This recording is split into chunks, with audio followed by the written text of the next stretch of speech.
Welcome to The Hard Sell, Living Life on the Outside.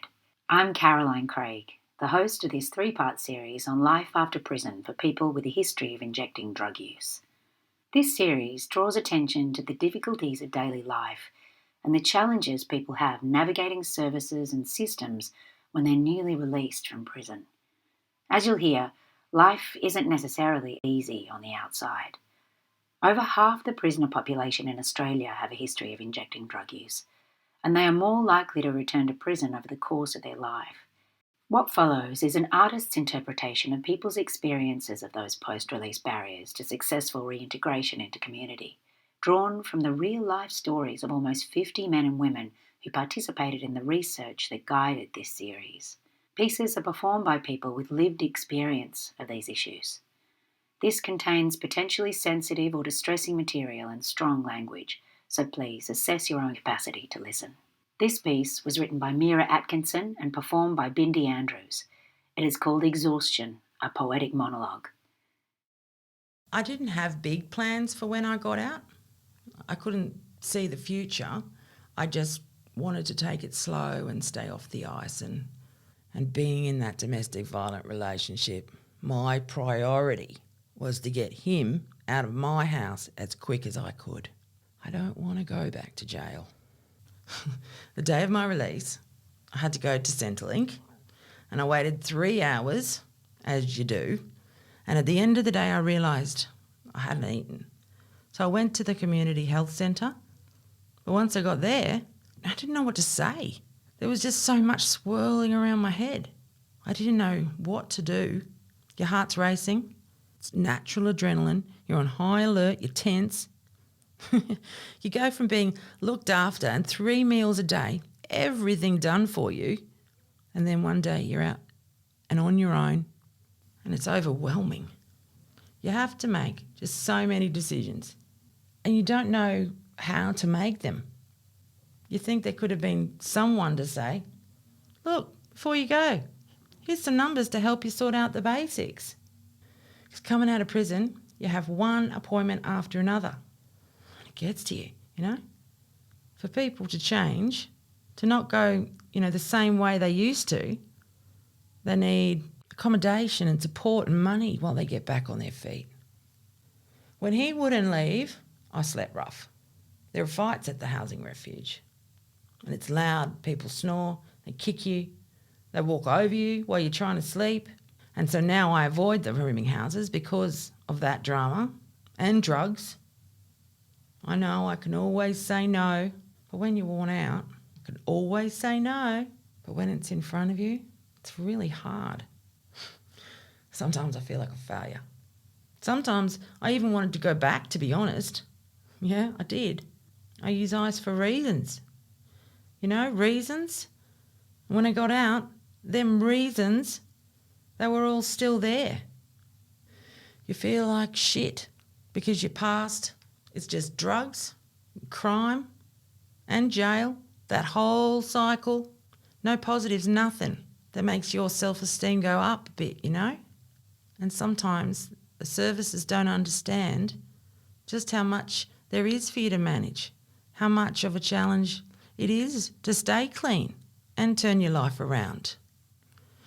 I have this CCO worker, and every appointment I don't want to go, but I suck it up because I don't want to go back to jail. I have palpitations and I feel sick, because I know I'm going to get the rundown of just how crappy my life is, and I already know that. It's so draining, to be honest, being judged. Like people set out to be drug addicts. Like I'm a loser for not having it all together. One slip, they stamp you for life. I started seeing a drug and alcohol counsellor earlier on, but that did not work out. Because, to be honest, my partner wouldn't let me leave the house. I needed to find someone to unload on. Doesn't matter who it is, anyone really. They don't even have to understand.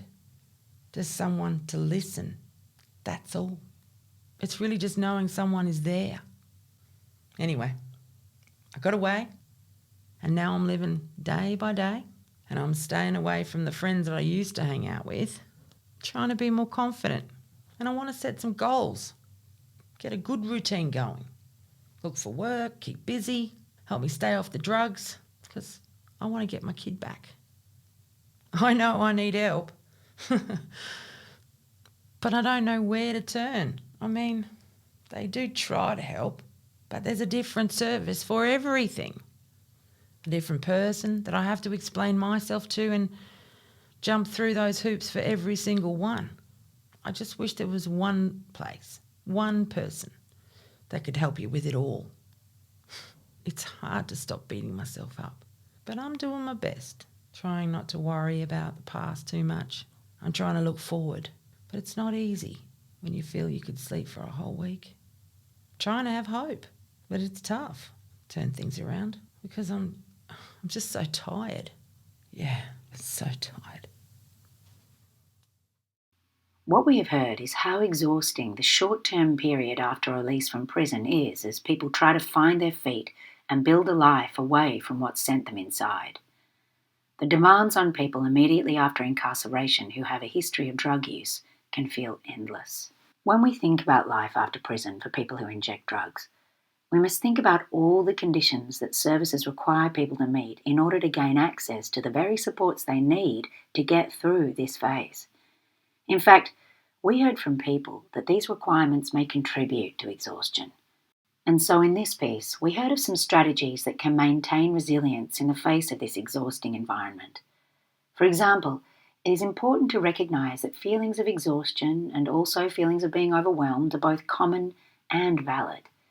Equally, we can see that transitional supports and post-release services should be mindful of the types of demands they are placing on exhausted and overwhelmed people and be more flexible and responsive so that they can better assist people with achieving their post-release goals.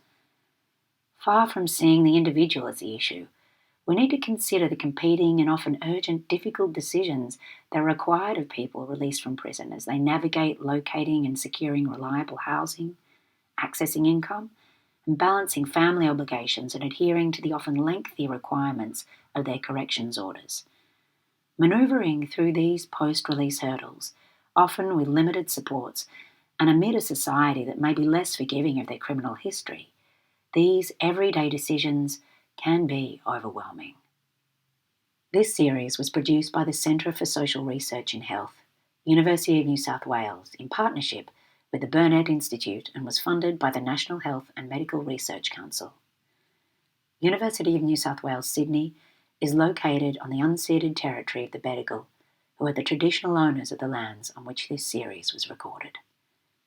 If you would like more information, please go to www.arts.unsw.edu.au/CSRH.